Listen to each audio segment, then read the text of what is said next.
A very good afternoon to you and many thanks for joining us. You're watching News Update coming to you live on Politics and Business Television Abuja.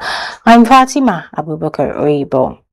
On the news of this hour, the West African Examination Council WAEC has firmly dismissed reports claiming that it restricted subject choices for candidates preparing for the 2026 West African Senior School Certificate Examination WASSCE. In a statement issued by the acting head of Public Affairs, Moyosola Adesina, WAEC described the circulating claims as unfounded assumptions and urged schools and the public to disregard them.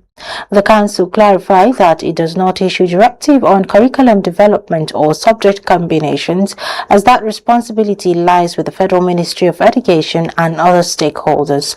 WAEC emphasized that students are still free to select subject based on existing guidelines and their academic interest.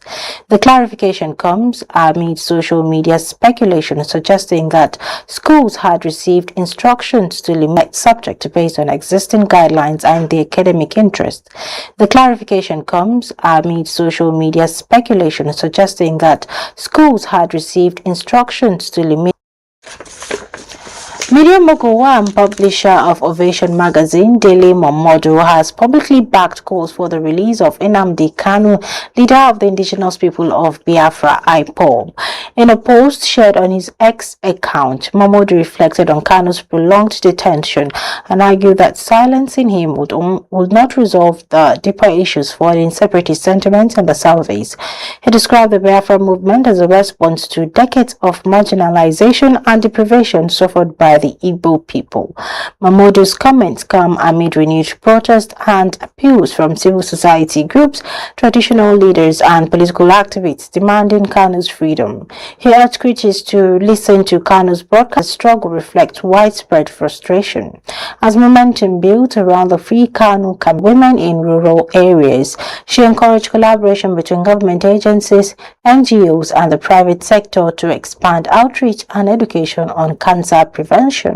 Her remarks come as part of broader efforts to reduce cancer-related deaths in Nigeria, while late presentation and limited access to treatment remain major challenges. In the meantime, tragedy struck in Lagos as a two-story building collapsed in the early hours of Monday at 49 Court Street off Oyigbo Road, leaving 2 people dead and at least 20 others rescued from the rubble. According to the National Emergency Management Agency, the victims included a man and an elderly woman, while emergency responders from the Lagos State Fire and Rescue Service arrived swiftly to begin rescue operations.